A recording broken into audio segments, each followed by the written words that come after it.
The night on the stretch began unremarkably. The evening air was dry, and only around midnight did a light fog appear in the lowlands. It didn't obscure visibility, but softened the light from the street lamps, blurring their halos. At the station where the locomotive was scheduled to depart, everything followed the usual ritual. The attendant checked the paperwork, noted the time, and nodded briefly to the engineer and his partner. Vadim, a young man not yet accustomed to night shifts, smiled back, and Nikolai, the older and more experienced one, muttered something like, "The track is clear. We're on schedule." Their trip was unremarkable. A stretch between two small stations, a train loaded with containers, departing after midnight, arriving at 2:30. Everything looked like hundreds of other nights. Small stations in those days lived their own measured rhythm. Small brick buildings with sloping roofs, a couple of lamps on wooden poles, a gravel edge along the sleepers. During the day it was livelier, occasional passengers, freight cars,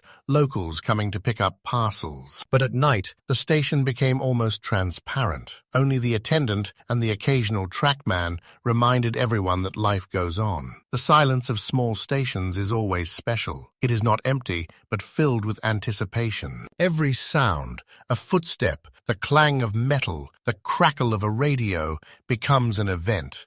And if something goes wrong, the silence ceases to be a familiar background and becomes a question. The locomotive pulled out confidently, with a low diesel rumble that always seemed louder than the night. The cabin smelled of oil, metal, and paint. Vadim checked the brake line. Nikolai leaned over the instrument panel, where the lights glowed steadily, like tiny satellites. The radio was clear, and the dispatcher uttered the standard phrase, 73, the track is clear, keep to schedule. The cargo, labeled tersely and sparsely, remained behind the train's door. Safe containers, seals, numbers. For the engineer, cargo is always someone else's secret. His job is to deliver it, no questions asked. Halfway through the stretch, the radio crackled slightly. The duty officer called out, 73, confirm we've completed 1 kilometer. Vadim replied calmly, 73, we confirm. We're on schedule. Nikolai tapped his finger on the instrument's glass. The needle trembled within normal limits. Everything looked familiar. Signal boxes flashed by on the right, like small houses with windows. A light was on in one window, perhaps a guard. Vadim noted this automatically. The light was on, so everything was in place. Then the cabin was slightly shadowed. A cloud obscured the moon, and that was it. When they say, the train has disappeared, it sounds like a metaphor, but in reality, the disappearance begins with bewilderment. The dispatcher waits for the signal to pass, and there is none. The duty officer looks at the track, and it is empty. He calls the radio, and only his own echo is heard. Time passes, but brings no events. By 2:30, when the locomotive was supposed to enter the second station, no one heard its voice. The tracks did not tremble under the weight. The lamps continued to shine into the void. The duty officer stepped out onto the platform and looked along the track, as one looks into a corridor where a person is always awaited, and he saw only darkness. The initial search began immediately. They checked paperwork, the airwaves, the track. At the first station, they double-checked the schedule. At the second, the marks. The dispatcher called the section supervisor, who called the duty officer, who was already standing on the platform, peering into the night. At first, they suspected a delay, a communications malfunction, or a marking error. It's difficult to imagine the scale of the situation at night. But the radio was silent, and the silence grew thick. The word perig suddenly ceased to mean a section of track and began to denote a gap.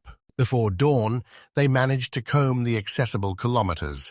They deployed the handcar, roused the trackmen, and assembled the guards. The forest along the track was silent, as if it had swallowed all sound. On the embankment, they found only traces of an ordinary night, a scrap of paper, a bottle, a cigarette butt. Below, on the slope, dry branches and grass. The guard dog sniffed the ground and the air, but found no scent. Time thickened with anticipation. The teams moved through the sections, as if in cages. At the 5th kilometer, they checked an old concrete box where the slope had once been reinforced. There were voids inside, but voids could not swallow a locomotive. Everyone knew this. And yet, a person in search always goes to the void. Perhaps it will tell them something. By dawn, they began piecing together the words in the report. Suspected technical failure, possible ground movement, no communication. No one liked these formulas, but they had to be said. The site manager spoke evenly. Work continues. Safety is the priority. There is no confirmation of a collapse, but it cannot be ruled out. The phrase, cannot be ruled out, always appears when it's necessary to leave room for ignorance. The families of the driver and his partner would wake up in the afternoon. People from the department would visit them. They would say, "The search is underway. All leads are being investigated. Please don't lose hope." It would be dry, but dryness is also a form of caring. When any word can become a knife. At the first station, the attendant walked around her little house, checking her log. She'd seen these two so many times that their faces had become part of the interior. Vadim always smiled briefly, and Nikolai liked to joke about the lamps. "Look, they're smarter than humans. They already know who's coming." Now the lamps stared at the empty track, unaware of anything. At the second station, the attendant stood by the platform, peering through the morning haze toward where the locomotive should have arrived. He recalled the previous day's argument with his wife over a trivial matter. Now that argument seemed like news from another life. When the tracks are silent, a person feels as if their entire life before the silence was an attempt to miss the important things. Rails don't like fantasies. They always speak directly, weight, sound, time. But in the history of the railway, there are places where directness gives way to shadow. The stretches between small stations are such places. There are few eyes and ears there, and the obvious doesn't suddenly appear. This morning, the forest was dense, the ground beneath the tracks holding the night's history sealed. The silence didn't dissipate.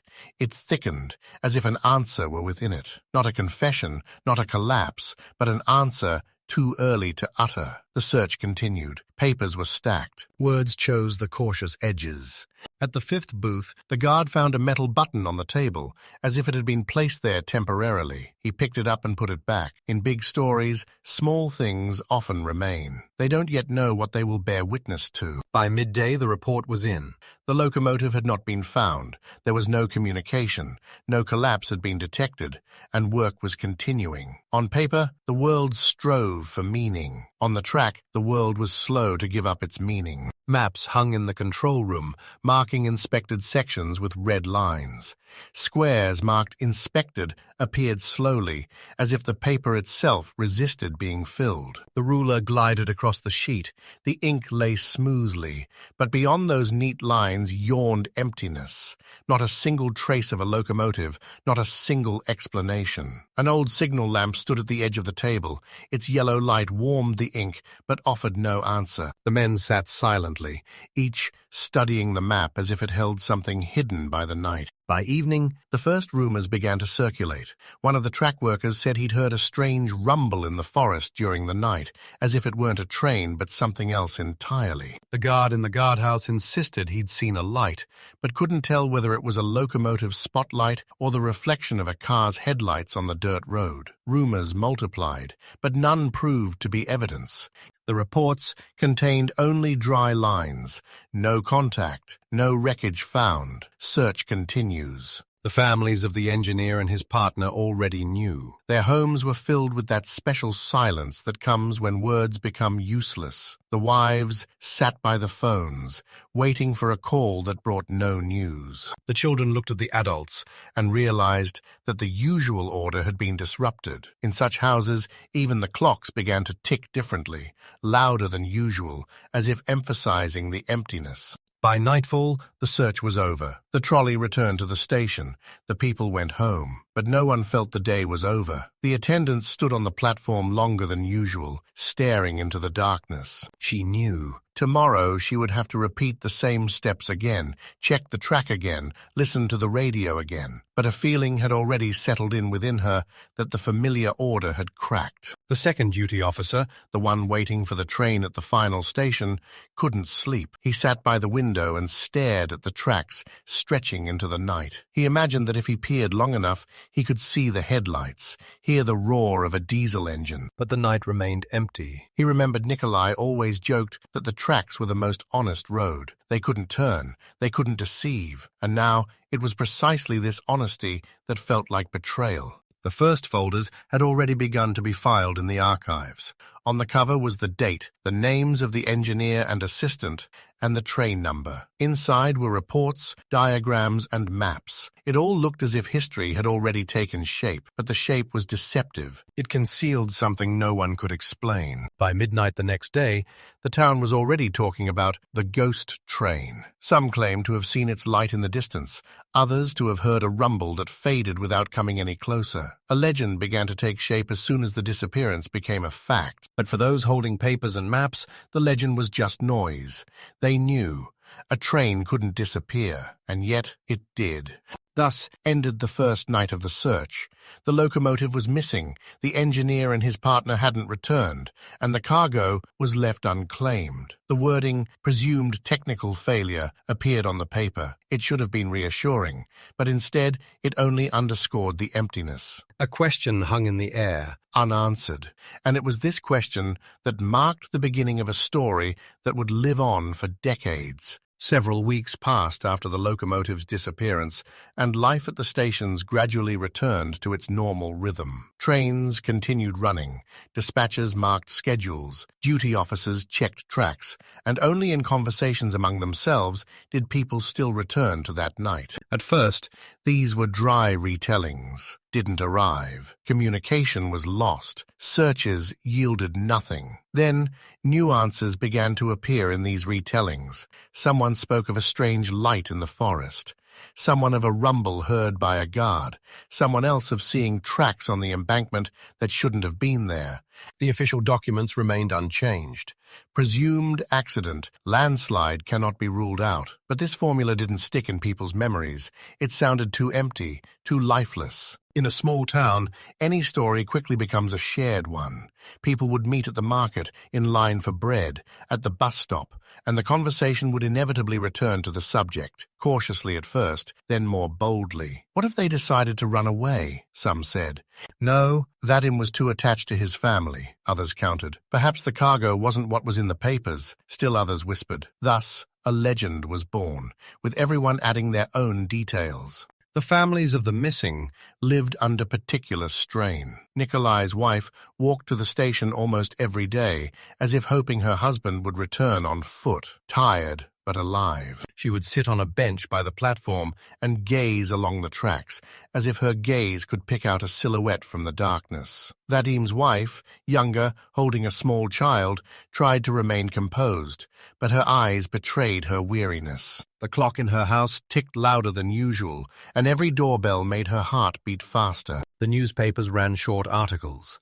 The district paper ran a dry paragraph. A locomotive disappeared between stations. A search is underway. The theory is an accident. The regional paper ran a bit longer. A freight train did not reach its destination. The engineer and assistant are listed as missing. The story went no further. The authorities disliked the fuss surrounding such stories. The fewer words spoken, the sooner it would be forgotten. But in a small town, forgetting was impossible. Strange memorial signs began appearing at stations. Someone left a bouquet of wildflowers on the platform. Someone wrote, "Come back," on the wall in chalk. The attendant, the one who had seen them the last time, erased the messages, but they kept appearing. People couldn't accept the emptiness. They needed something to hold on to their memories. Rumors multiplied. One trackman claimed to have seen a glint on the tracks that night, as if the metal itself were glowing. Another swore he heard a whistle, even though there were no more trains scheduled that night. Older people recalled stories of ghost trains running along abandoned lines. Young people retold these stories to each other, adding new details. Thus, the legend took shape. But there were also those who remained silent. The case lay in the archives, marked closed. Several engineers involved in the initial searches said among themselves that there were no signs of a collapse. but the reports contained the phrase, possible ground movement. These words became a shield behind which to hide ignorance, and the longer they lay in the files, the stronger they became. Time passed. A month passed, then two. The familiar silence reigned at the stations once again. But every time a train entered the station, the attendants involuntarily held their breath. They imagined that the locomotive, weeks late, might appear in the darkness. Sometimes they heard a crackling sound in their radio headsets, and their hearts sank. What if it was them? But the airwaves remained empty. People in town started talking about the place where the train disappeared. People pointed out the stretch of track to each other as if it were a landmark. Children were afraid to go there. Adults avoided it. The forest along the track seemed more secluded than before. Even during the day, there was a special silence there, as if the land held a strange secret. The families of the missing gradually adjusted to their new lives.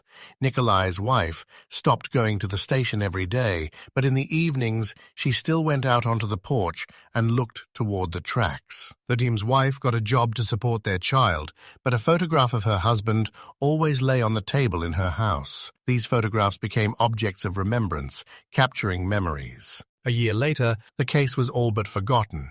The newspapers no longer mentioned it. The authorities considered the matter closed, but the story lived on in the city. It was passed from mouth to mouth, changing and acquiring new details. Some said the train had been diverted on purpose. Others said the engineers had witnessed something they weren't supposed to see. Still others said the cargo wasn't what it said on paper. The legend became part of everyday life. It echoed in conversations at the market, in queues, in school retellings. For new generations, it was no longer a tragedy, but a mystery that lived alongside them. But for those who remembered Vadim and Nikolai, it remained a wound. Thus, the disappearance became history. The archives remained silent, but people spoke, and the more time passed, the more the legend deviated from the official version.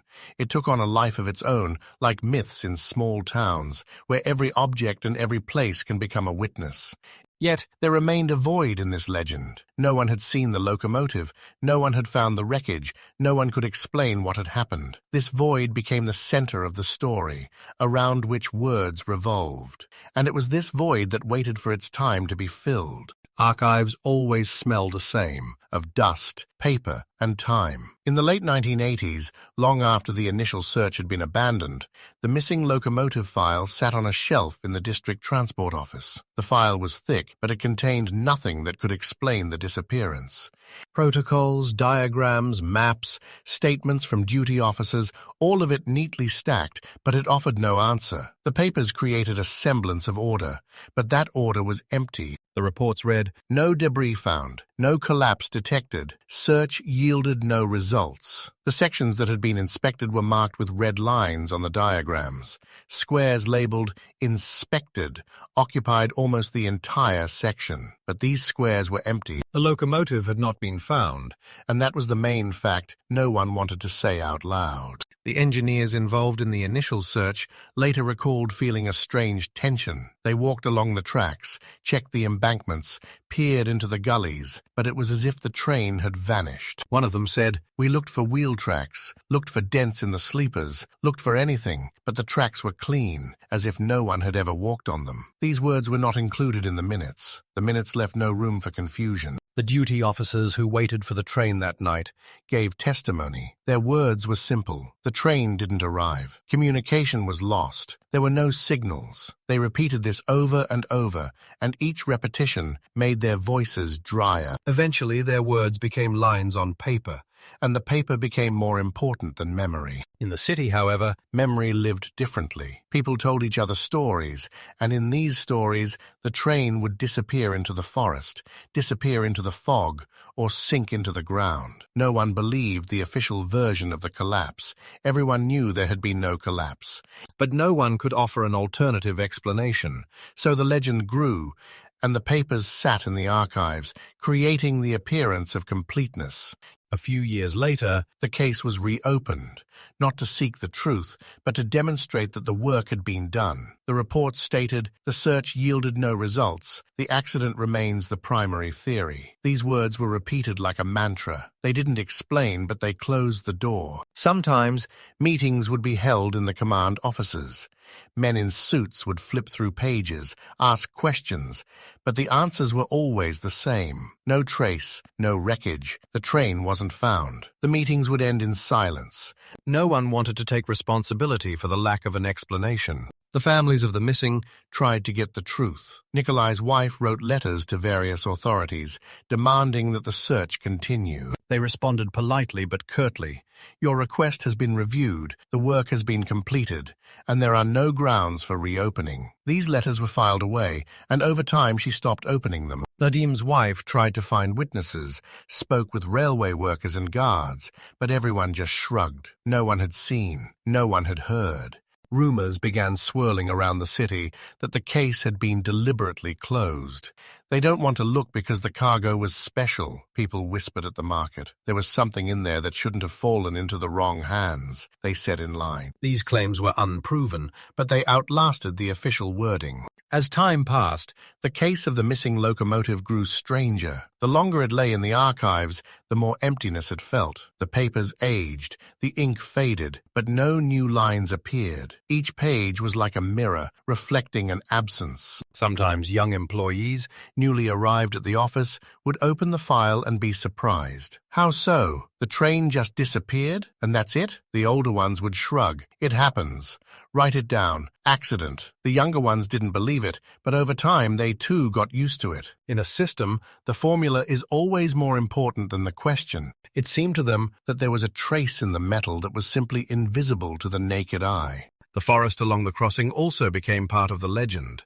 People said they could hear footsteps there, that lights glowed there at night, that dogs didn't want to go there. No one could prove it, but everyone knew the place was special. Even during the day, there was a silence there that was different from usual. In the archives, everything remained the same. The folder lay on a shelf, next to dozens of other files. But none of them was so empty. The other files contained debris, photographs, reports. Here, only the words, "not found," "not detected," "not confirmed." Thus, a new form of memory was born, the memory of what was not. People remembered absence, and this absence became their primary witness. It lived on in conversations, in glances at the tracks, in the silence of the forest, and the longer it lasted, the more powerful it became. 5 years passed, then 10. The duty officers changed, the engineers retired, the families of the missing grew older, but the story didn't disappear. It lived on in a void that was never filled, and it was precisely this void that paved the way for its one-day return. The years since the locomotive's disappearance have passed slowly but steadily. At first it seemed the search would resume, that new orders would arrive, that commissions from the region would arrive and once again inspect every meter of the section. But time can do what no order can. It transforms acute pain into a dull shadow and grandiose promises into forgotten lines on paper. In the late 1980s, the country was in the midst of change, and the small town where the train had disappeared was gradually engulfed in new troubles. People talked about prices, shortages, and how to get food, and they thought less and less about that night. But the memory didn't fade. It simply changed form. Now the story of the missing locomotive sounded less like a tragedy and more like a strange tale, retold in kitchens or while standing in line. "Remember that train that left and never came back?" the neighbors asked each other. "Yes, and we never found it," they replied. These short dialogues were like a ritual. They didn't seek explanations, didn't demand details. They simply confirmed, yes, it happened. Yes, we remember. The families of the disappeared lived in a special time. For them, the years didn't pass as they did for others. Every day was a continuation of that night. Nikolai's wife, tired and aging, still kept his jacket in the closet. She couldn't throw it away, even though the fabric had long since faded and smelled of dust. Vadim's wife raised a son who barely remembered his father. For him, his father was more an image in a photograph than a living person. But that particular photograph sat on the shelf, and every day the child saw it, a reminder of the empty space in his life. The archives were silent. The file sat on a shelf, untouched. Occasionally, new employees would open it, be surprised, and shake their heads. But soon they realized this file wasn't meant to uncover the truth. It was meant to keep silent. Inside were diagrams, reports, maps, but they all said the same thing: not found. Silence became a part of life. It was in conversations that broke off mid-sentence. It was in the glances people exchanged as they passed the crossing. It was in the forest that lined the tracks and seemed more secluded than before. Even during the day, there was a stillness there that didn't belong to an ordinary day. Occasionally, someone would try to revive the topic. In the 1990s, when newspapers began to write more boldly, a journalist came to the city and decided to do a story about the ghost train. He went from station to station, talking to attendants, the wives of the missing, and the track workers. People responded readily, but their words offered nothing new. Everything had already been said. He wrote an article repeating the legend. The train had left and never returned. But the article didn't cause a stir. It simply added another layer to the silence. Time took its toll. The guards who had worked that night retired. They were replaced by new ones who knew the story only from stories. For them, it wasn't a personal memory but part of local folklore. They would tell the newcomers, "A train disappeared here. No one knows how." And these words sounded like a warning, but also like a familiar part of the landscape. The forest along the route also changed. The trees grew taller, their roots lifted the earth, the grass grew thicker. It seemed as if nature itself was trying to hide its traces. But people still felt that this place was special. Even without any debris, it held a silence that was unlike other places. The authorities' silence was also telling. No one wanted to revisit the case. No one wanted to admit there was no explanation. It was easier to leave everything as is, a technical accident. This formula became a shield behind which to hide ignorance. It was repeated in documents, in official conversations, in rare mentions in the press, and the more often it was repeated, the less people believed it. But time didn't just erase, it also preserved. Small details remained in people's memories. One guard remembered a light in the booth window. One track worker remembered a strange hum. The attendant remembered Vadim's smile and Nikolai's joke. These details lived longer than the minutes. They were passed down by word of mouth, and it was they that made history come alive. 20 years passed. The city had changed. New houses, new shops, new concerns appeared, but the section remained the same. The tracks were still there. The forest stood at the edges, and the silence was the same. People still said, "A train disappeared here," and these words sounded as if the train had disappeared yesterday. Silence became part of the legend. It wasn't a void, but a form of memory. People knew there was no explanation, and that's what made the story stronger. It lived in absence, and this absence became the primary witness.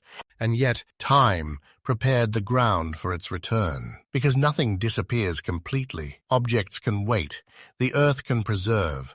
And one day the silence had to be broken, but for now it continued, and the city lived with it, as one lives with a shadow that is always nearby. The reconstruction began quietly, without grand words or promises. In the first 21st of April, a crew of road workers unloaded grey blocks, bags of cement, and rebar at the crossing. The work plan listed the section as slope reinforcement, support replacement, drainage rehabilitation. No one mentioned the missing locomotive that morning, not because they'd forgotten, but because work prefers specifics, not legends. An excavator with a narrow bucket nibbled strips of earth from the embankment, and the damp layer raised the smell of clay and old grass, mixed with the bitterness of diesel exhaust. The foreman walked along the edge, counting his steps, out of habit to check the marks on the plan. He kept in mind, support number 13 was weak, support number 14 had been flooded in the spring,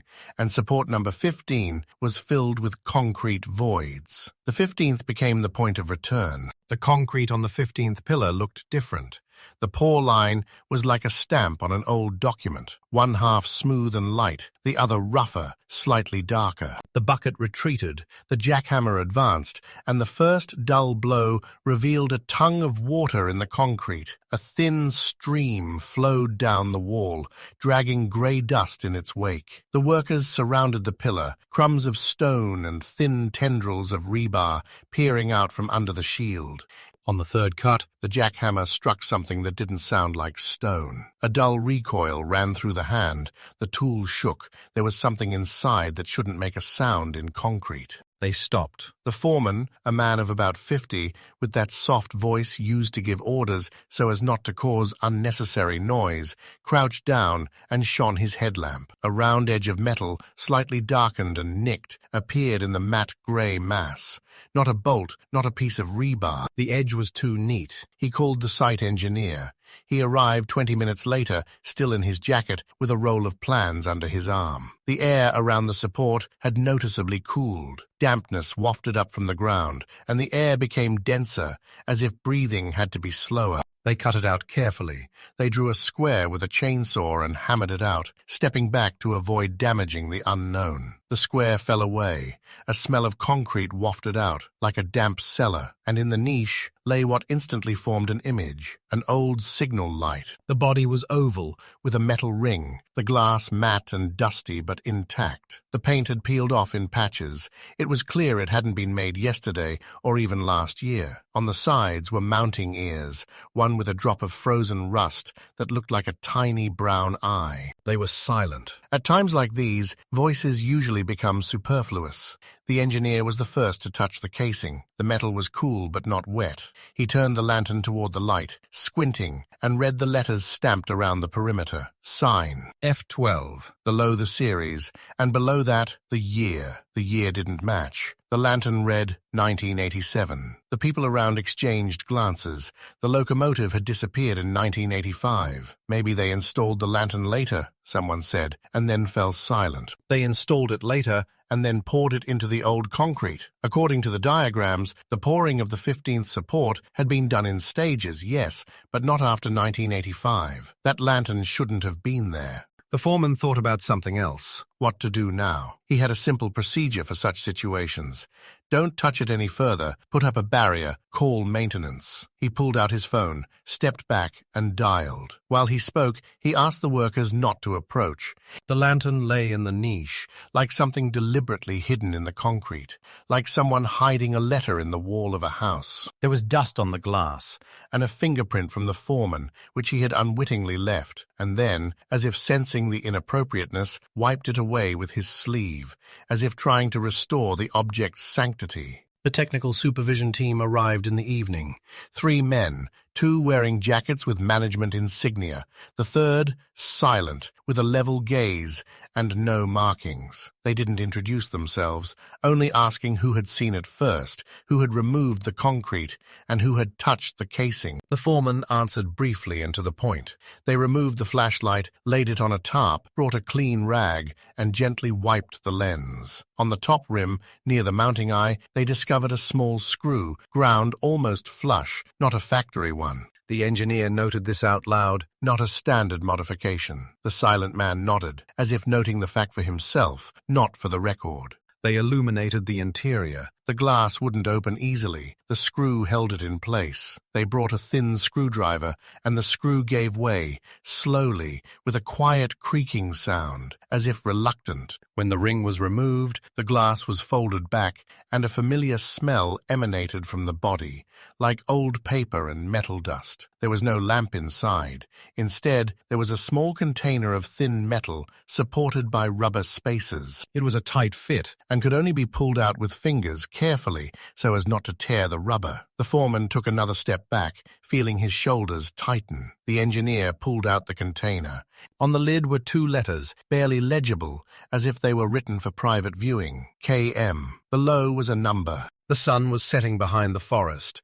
the light turning orange, the shadows lengthening. They moved the container to a table made of 2 sawhorses and a board. The silent man took out his gloves, put them on, and nodded to the engineer. He opened the lid. Inside were sheets of paper folded tightly together, not printed, handwritten. The paper was thick, but damp at the edges, as if it had spent a long time in damp voids. On the first sheet was a schematic drawing, rough but clear, rectangles, arrows, labels, hall, support 15, box, bookmark. In the right corner was a date. The date cut the air, 09.1986. Below it was another, core, 03.1987, correction. Easy to count, this is after the disappearance. The engineer inhaled slowly, as if the air had become thick. He wasn't an investigator, he didn't like to draw conclusions out loud, but even he understood. Someone in 1986-1987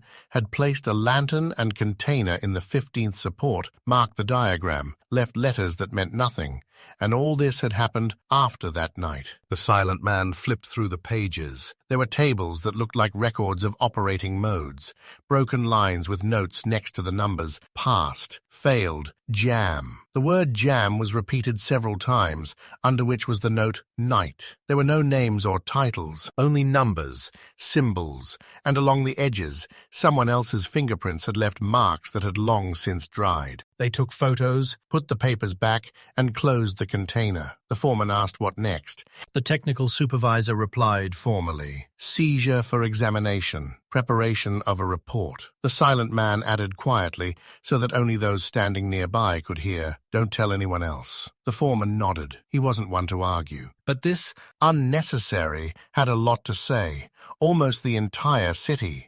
The night of the crossing was quiet. The cars had left, the people had dispersed, the streetlight had been taken away. A hole in the concrete remained, a square, like a window from which the glass had been removed. Inside this square, the darkness was different, not like the street, but an internal one, like the darkness of a closet where someone else's clothes are stored for a long time. The support was supposed to be recast the next day, but the engineer asked them to wait until there's a solution. No solution came. Rumors started almost immediately. Workers always talk among themselves, even when told to keep quiet. "Found a lantern," said one. "With documents," said another. "What kind?" asked a third, and then fell silent. They knew such questions weren't answered. By evening, 2 old men outside the store were already discussing how everything was hidden under the concrete. The next day, Nikolai's wife heard from a neighbor. They found something in a support by the road. She didn't ask what. She was tired of asking, but her hands trembled, and her cup clinked on the countertop. At the transportation department, papers were laid out on the table. The manager, a man of protocol, meticulous, with a delicacy that has for years replaced curiosity, read them without blinking. "Forward them to the region," he said. "Should I keep copies?" the engineer asked. The manager nodded, then shook his head. "No, we don't need any extra paperwork." It was a wise phrase in the system. Less paper, fewer questions. The silent man took the container and the flashlight. His gaze promised no returns. But objects rarely vanish the way people do. The lantern had already become part of history. It emerged from the concrete, from silence, from that viscous darkness where it had lain nameless for decades. Now it was moving into a different darkness, an official one. The old, familiar taste returned to the city. Something that could have provided an answer had been taken from them. But the people themselves, those who touched it, who saw it, knew. The answer wasn't in words or in protocols. It was in the discrepancy in the date, in the faulty screw, in the container instead of the lamp, in the diagrams where box and bookmark appear next to months since the disappearance. The foreman sat on the steps of his house that evening, smoking. He recalled the first time he'd struck a jackhammer, how his hand had felt a different sound. He thought life was so structured that secrets were hidden in concrete more often than people thought. He had no time for legends. He was counting tomorrow. How many sacks? What kind of crew? What kind of people? But somewhere in that count, the lantern sat like a pebble, a slight weight that upsets his balance. At night, the tracks are always quiet. The forest speaks only through its leaves. The rails lie like strings on a vast, unplayed instrument. Sometimes a rare train passes in the distance, and the air begins to vibrate. On this night, there was no vibration. The wind licked the edge of a square in the support, blowing away the dust. Within the edge, a spider stretched a thread, as if wanting to place a flag on a new boundary. Borders are strange things. They are drawn on paper, on concrete, on the ground, but real ones pass through time. And one such boundary was crossed. The silence was no longer complete. In the morning, orders arrived. Pour the support, proceed as planned. No talking to the press, all questions to management. The engineer read the order and patiently put it aside. The foreman asked, "Pour?" The engineer nodded. They set up the formwork, mixed the cement, and vibrated to ensure there were no voids. The vibrator hummed, pulsating through the concrete, and it seemed to be conversing with yesterday's darkness. The concrete lay smoothly, the boundary closed. To the eye, it looked like order. Inside, it was like a new page. Meanwhile, in the city, History came alive again. People said there was a dead drop. Someone was hiding it. It wasn't an accident. Those who liked words invented new ones. Those who preferred silence kept their silence tighter. The families of the missing did not gain any confidence, but they now had something they could hold in their minds as a fact. A lantern had been pulled out of the concrete, and inside were papers. Even if they were shown neither pages nor dates, the knowledge itself became a support. The void had acquired an object. That evening, the engineer stopped by the station duty officer's office. They'd known each other for a long time, without much formal greeting. He said, "We found the lantern." She nodded. "With the papers." She closed her eyes, for a second, like closing a door to avoid watching someone leave. Then she said quietly, "You won't return it." The engineer shrugged. He wasn't good at making promises. He was good at marking things out in the field. The support is poured, the work is complete. And yet, when he stepped out onto the platform and looked along the track where the lamps scattered their orange circles, for the first time in many years, it seemed to him that something had changed in this silence. Not loudly, not obviously. Like in a room where someone has moved a chair and you don't immediately realize you have to walk differently now. the lantern was gone. The papers were gone, but history had returned, and nothing could pretend it had been a simple, technical accident. A new date was inscribed in the concrete, not in ink, but in the memory of those who saw it. 1986, 1987. The words bookmark, the word jam, and the small letters KM on the lid, which had yet to find a name. When the lantern and container were taken away to the region,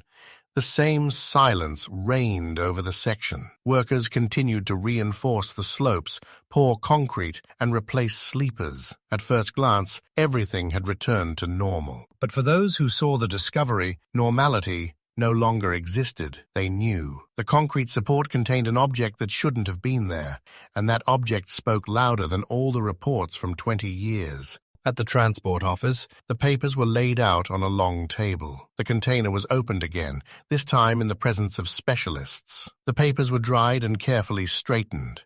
The ink had smudged in places, but the lines were legible. they contained No direct instructions, no names, but there were words that didn't fit the official narrative. Bookmark, jam, box. These words sounded like commands, like instructions, but not for the drivers or the duty officers. They belonged to a different language, the language of those who work in the shadows. Experts tried to explain the discovery. Some said it could be someone's personal notebook that accidentally got into the flashlight. Others countered, nothing gets into concrete by accident. Still others tried to find a rational explanation. Perhaps these are educational materials, or someone used the flashlight as a hiding place. But everyone understood. Such explanations sounded too far-fetched. too many coincidences. Too many inconsistencies. The main discrepancy Was the timing. The locomotive disappeared in 1985. The papers in the container were dated 1986 and 1987. This meant that someone had been working on the site after its disappearance. Someone knew what they could hide there. Someone had deliberately chosen the 15th support pillar, poured the concrete, and left the lantern. This wasn't an accident. It was an act, and this act undermined the entire official story. Rumors spread throughout the city. Workers who saw the lantern told their friends. Friends told their neighbors. Neighbors told their relatives. By evening, they were already saying, "We found a lantern with documents." The next day, the documents contain evidence. A week later, this confirms the train was hijacked on purpose. No one had seen the documents, but everyone knew they existed.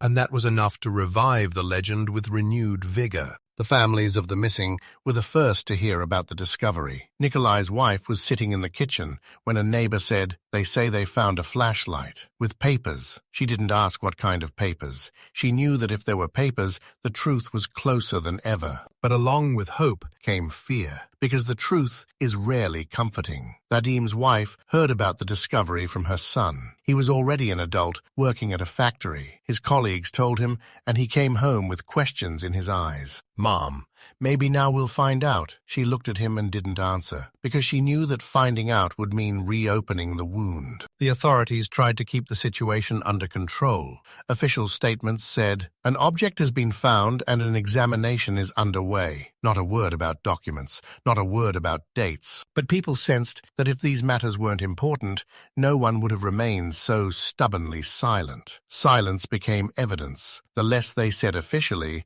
the more they said unofficially. The engineers who saw the documents discussed them among themselves. They knew that the words jamming and hiding couldn't refer to normal railroad operations. It was a foreign language, a language that shouldn't appear in their records. One engineer said, "These look like instructions for someone who wanted to hide something." Another added, "Or for someone who wanted to keep it from being found." They understood that if this was true, the locomotive's disappearance wasn't an accident. It was part of something larger. The city began to recount old rumors. Some said they saw military vehicles that night. Others said they heard a helicopter. Still others said the train was carrying something special, not ordinary cargo. These memories were revived, like seeds waiting for rain. The lantern became the rain. It gave the legend new life. Now it was more than just the story of a missing train. It was the story of a secret someone was trying to hide. Rumors reached the newspapers. Journalists arrived in the city and began asking questions. They received evasive answers, but the questions themselves were already important. What was found in the power pole? Why don't the dates match? Who planted the lantern? The newspapers wrote cautiously, but between the lines, it was clear that the official version was cracking. People read these articles and felt the truth was closer. Even if it wasn't said out loud, it already existed. The atmosphere in the transport department grew tense. The bosses talked about discipline and the inadmissibility of leaks. Workers were reminded of their non-disclosure agreements. But the more they forbade them from speaking, the more people spoke, because silence always gives birth to words, and these words can no longer be stopped. The lantern became a symbol. It was discussed in kitchens, in queues at markets. People imagined it lying in the concrete for decades, waiting to be found. It was a silent witness, but its silence proved louder than any words. Now it spoke for everyone. It said, "The story is not over." The families of the disappeared began writing letters again. They demanded to see documents, demanded explanations. They received the same dry response as 20 years ago. "Your request has been reviewed. An investigation is underway." But now those words sounded different. Now there was a sense of weakness behind them, because people knew there is an object, there are papers, there are dates, and this can't be hidden in an archive. New theories began to emerge around the city. Some said the train was diverted deliberately to hide the cargo. Others, the engineers witnessed the incident and were eliminated. Still others, it was an operation that no one was supposed to know about. There were many theories, but they all agreed on one thing. It wasn't an accident. It was an act. And this act left a mark. In the evenings, people gathered at the crossing. They looked at the 15th support, where fresh concrete now lay. It seemed to them that the truth still lay beneath that concrete. Even if the lantern had been removed, the place remained, and the place spoke louder than words. It became a new point of memory. Now the legend had coordinates. The engineer holding the container couldn't forget that moment. He dreamed of opening the lid, seeing the letters KM, reading the word "Luchit" to shut down. He woke up at night and wondered, what does this mean? He understood. It was none of his business. But he knew. One day these words would become important, because they didn't fit, and everything that doesn't fit eventually comes out. So the lantern became the piece of evidence that shattered the official narrative. It didn't provide an answer, but it showed that an answer existed. It didn't explain the disappearance, but it made silence impossible. And that was precisely the point, because now the story was no longer a legend. It had become an investigation once again, and the city waited for it to continue. After the discovery of the lantern and papers, it became impossible to talk about the missing locomotive in the same way. The legend of the ghost train no longer satisfied anyone. The story now had a new dimension, a burden that no one spoke of out loud, but which was felt in every conversation. The official documents remained silent. The report stated, analysis underway, data being clarified. Results will be reported later, but behind these dry lines lurked a shadow. People knew, if the papers from the lantern contained the words plant and jam, it was no accident. It meant there was something in that composition that required secrecy. Rumors about the cargo began to surface gradually, at first cautiously, in conversations among workers. They say they were carrying equipment, said one. No, documents, countered another. Secret documents, added a third. No one knew for sure, but everyone sensed that the cargo was special, and it was this that had caused the disappearance. The Transport Department's archives still contain the waybills for that flight. They stated, safe-type containers, quantity 4, weight 3.2 tons. No further details, no sender, no recipient, just a stamp. Transportation approved. For ordinary cargo, that was far too little. Usually they would at least indicate the organization, at least the code. This one was blank. The engineers who had seen the papers from the lantern began to compare notes. The invoices listed 4 containers. The notes from the container contained the words box and stash. They realized they must be referring to those very containers. But what was in them? There was no answer. And it was precisely this lack of an answer that made the cargo even heavier. People in the city began to remember that night. One guard said he saw a convoy of cars on a dirt road. Another claimed to have heard a helicopter. A third swore he saw men in uniform. These memories came alive, as if the flashlight itself had plucked them from their memories. People associated them with the cargo. They were the ones escorting it, some said. They were the ones taking it, others said. The families of the missing were once again in the spotlight. Nikolai's wife received a letter from an old acquaintance who had once worked in the department. The letter contained just a few lines. Nikolai is not to blame. They were carrying something other than what was stated in the papers. She reread these lines over and over, trying to understand what the author had meant, but he wrote no more. Vadim's wife heard new versions from her son. He said, maybe Dad knew what he was carrying. Maybe that's why they disappeared. She shook her head. No, he was the engineer. He was doing his job. He didn't ask questions. But deep down she knew. If the cargo was special, then her husband, too, was caught up in a story bigger than himself. The newspapers returned to the topic again. Now they were writing more boldly. What was hidden in the cargo of the missing locomotive? Asked the headline.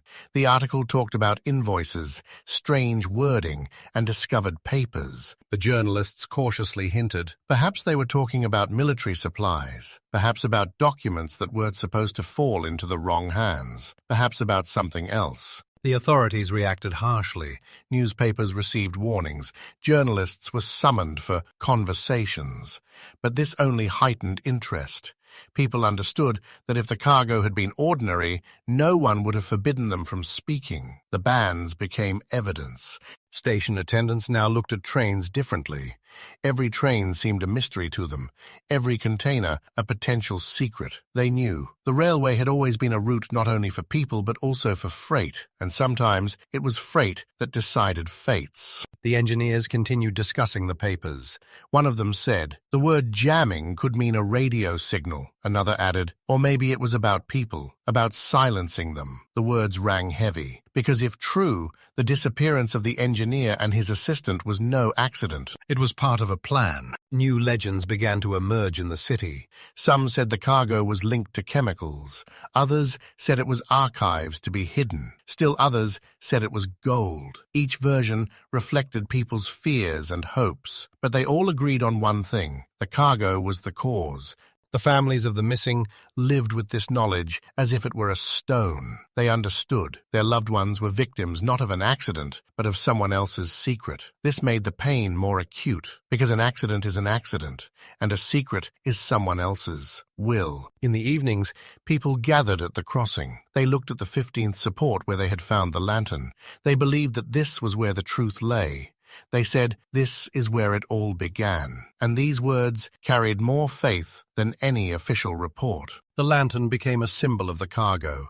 It was a reminder. There was something in that train that changed destinies. And until that something is named, the story isn't over. The engineer, holding the papers in his hands, now often woke up at night. He dreamed of containers standing in the darkness. He saw them being loaded, doors being closed, seals being placed. He heard the rumble of a locomotive fading into the night. And each time, he woke up wondering, what was there? There was no answer. But the question lived on, and this question was heavier than any burden. Once the lantern containing the documents fell into the hands of regional specialists, the story ceased to be just a small-town legend. It became inconvenient. Too many people knew about the discovery. Too many rumors had already spread through homes, shops, and train stations. And the more they talked about the cargo, the greater the pressure from above to stop it. Resistance didn't start immediately. At first, it was just gentle pleas. Don't spread unconfirmed information. Don't give in to rumors. Station attendants were reminded of discipline, and workers were reminded of their non-disclosure agreements. But in a small town, such words rang hollow. People were used to sharing news, and the more they were forbidden, the more they talked. Newspapers that risked reporting on the discovery received warnings. One editor received a call in the middle of the night saying, "It's best not to touch this topic." Another was warned that funding might be cut off. As a result, articles became more cautious, their language more vague. But even in these vague lines, the main message remained. The official story was cracking. The atmosphere in the transport department grew tense. The bosses held meetings, talked about maintaining order, about avoiding panic. But they themselves understood. Things had gotten out of control. The papers from the lantern existed, and it was impossible to hide this fact. All that remained was to try to control the interpretation. The engineers holding the papers were the first to feel the pressure. They were called in for interviews and asked, "What exactly did you see? And who did you tell?" They answered carefully, trying not to say too much, but memory cannot be erased. Each of them remembered dates, words, the letters KM, and each realized, now they knew too much. Strange things began happening in the city. One of the workers who first saw the lantern suddenly left for work and never returned. Another stopped talking about the discovery, although he had previously told everyone. People whispered he was threatened. No one knew for sure, but fear began to permeate conversations. The families of the missing were once again in the spotlight. Nikolai's wife received an anonymous letter. "Don't look for the truth. It's dangerous." She showed the letter to her son, who said, "This means we're close." But there was fear in her eyes. She had already lost her husband and didn't want to lose her son. Vadim's wife also felt the pressure. They called her and said, "It's better not to bring up old stories." She hung up, her hands shaking. The authorities tried to bring the story back into line. They issued an official statement. The discovered object has no connection to the locomotive's disappearance. The documents inside are personal notes of no value, but people didn't believe it. There were too many coincidences, too many inconsistencies, and most importantly, too much silence. People in the city began talking openly about the resistance. "They don't want us to know," they said at the market. "So there really was something there," they replied in line. The more the authorities tried to cover up the topic, the more convinced people became that the truth was dangerous. The engineer who held the papers now lived with caution. He noticed he was being watched. He saw the same faces on the street. In the evening, a car parked outside his house with its headlights off. He understood. This was a warning. But he also understood. If he remained silent, the story would disappear forever, and he didn't want to be part of that silence. At the stations, the attendants became more cautious. They no longer spoke so openly to newcomers about the missing train. Now it was whispered, like a secret to be shared only with a trusted confidant. The legend was changing shape again. It was becoming not just a story, but a forbidden one. New rumors began to circulate around the city. Some said the cargo was related to military research. Others said it contained documents that could ruin someone's career. Still others said it was gold hidden in containers. Each theory reflected people's fears and hopes. But they all agreed on one thing. The cargo was the cause, and that was precisely why it was being hidden. Resistance manifested itself in small ways, too. Old newspapers from 1985 disappeared from the library. Some documents disappeared from the archives.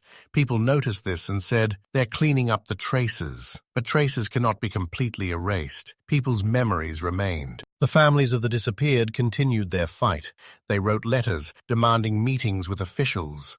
They received the same response: "Your request has been reviewed." But now these words sounded like mockery, because they knew the truth existed and it was being hidden. In the evenings, people would gather at the crossing. They would look at the 15th support where they had found the lantern. It seemed to them that this was where all history was concentrated. They would say, "This is where it all began," and these words carried more power than any official pronouncements. The engineer holding the papers once said to a friend, "You know what's most frightening? It's not that they're hiding it. It's that we're starting to be afraid to speak out." His friend nodded. Because that was precisely what the resistance was, not just from the authorities, but also from within the people. Fear was becoming part of history. But along with fear, stubbornness grew. People understood. If they remained silent, the truth would disappear. But if they spoke, at least the memory would remain. And this memory was stronger than any pressure. Thus, resistance became a new chapter in history. It manifested itself in bans, in disappearing documents, in anonymous letters, in cars parked outside homes. But it could not destroy the most important thing, memory, because memory lived on in people, in their words, in their views of the rails, and no amount of resistance could erase it. The authorities' resistance didn't stop history, it only deepened it. The more they forbade speech, the more attentively people listened to every detail. And gradually, from scattered rumors, scraps of memories, and discovered documents, a picture began to emerge that defied the official framework. The engineers involved in the reconstruction continued to exchange ideas. They knew the containers listed on the invoices were no ordinary cargo. There were too many coincidences, too many strange words in the recovered records. Stash, jam. That's not the language of the railroad. That's the language of those working in the shadows. And if these words appeared next to dates after the disappearance, it meant someone had deliberately interfered with history. The city was increasingly buzzing with talk. The train didn't crash. It was removed. The engineer and assistant witnessed something they shouldn't have seen. This thought sounded terrifying, but it explained the authorities' silence, the disappearing documents, the pressure on the families. People understood. If it had simply been a disaster, the wreckage would have been found long ago. A monument would have been erected long ago.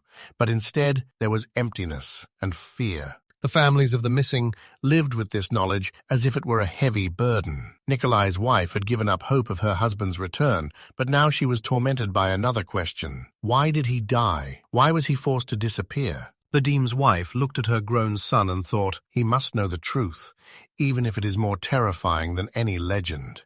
Despite the pressure, newspapers continued to write innuendos, words like special cargo, inconsistencies in documents, and high-ranking influence appeared in articles. Readers understood that the journalists couldn't say it outright, but the key message was being conveyed between the lines. And that message became increasingly clear. The disappearance was no accident. Even at stations accustomed to silence, the conversation now changed. Duty officers whispered to newcomers, "The train isn't missing. It's been removed." These words were passed around like a password, a confession that couldn't be recorded. In the evenings, people would gather at the crossing. They would look at the 15th support, where they found the lantern, and say, "This is where it all began." For them, this place became symbolic. It reminded them that truth doesn't disappear. It shines through the concrete, through the years, through the silence. The engineer holding the papers thought more and more about what he had seen. He understood. These sheets weren't just evidence. They were a confession left by someone who knew more. And if that confession existed, then the truth was already within reach. It wasn't complete, it wasn't clear, but it was emerging, like a drawing in an old photograph, revealed in the darkness. And so the legend finally became an investigation, perhaps unofficial, perhaps without records, but still alive. People knew the train hadn't disappeared. It had been made to disappear, and that thought could never be erased. When talk of the cargo and resistance began to die down, a new phase arrived in the city. Not oblivion, but a special silence. It wasn't emptiness. On the contrary, it was alive with a memory that didn't require words. People stopped arguing over theories, stopped searching for evidence in the newspapers. But every time they passed the crossing, every time they heard the rumble of a passing train, they remembered that night. The families of the disappeared learned to live with this memory. Nikolai's wife still kept his jacket, but now she didn't open the closet. The jacket became a symbol that shouldn't be touched. Vadim's wife looked at her grown son and understood. He carried within him not only his father's features, but also his absence. For him, memory wasn't a recollection, but an inheritance. At the stations, the attendants no longer told the newcomers about the missing train. But when the radio crackled at night, or the train was delayed, they couldn't help but remember. And in these memories, the train still lived. It hadn't been found, but it existed in their gazes, in their silence. The 15th pillar became a place visited rarely, but always with a special feeling. Fresh concrete hid the traces, but people knew this was where the lantern had lain for decades, and everyone who stood nearby sensed that beneath that concrete lay not only metal, but also history. The newspapers no longer wrote about the case. The authorities considered the matter closed, but no one in the city believed it was closed. The story had become part of everyday life, like an old house or a monument. It wasn't discussed every day, but it was always there. The engineer holding the papers now lived peacefully, but sometimes he would wake at night and see those words before his eyes. Jam, bookmark. He understood. These words would stay with him forever. He didn't know what they really meant, but he knew they were true, and that was enough to keep the memory alive. The legend of the missing train had become something more. It had become part of the city, part of its silence. People no longer sought answers, but they hadn't forgotten either. They lived with it, the way they live with a river that flows nearby. It's always there, even if they don't talk about it. And in this silence, the train continued to exist, not on the tracks, not in the archives, but in memory. It became a symbol of the fact that truth does not disappear, even when hidden. It remains in people, in their gazes, in their silence. And it was precisely this silence that proved to be the loudest testimony. So the story ended not with an ending, but with silence. A silence in which memory lived on and will live on, as long as people look at the tracks and remember. One day, a train departed into the night and never returned, and that night never ended.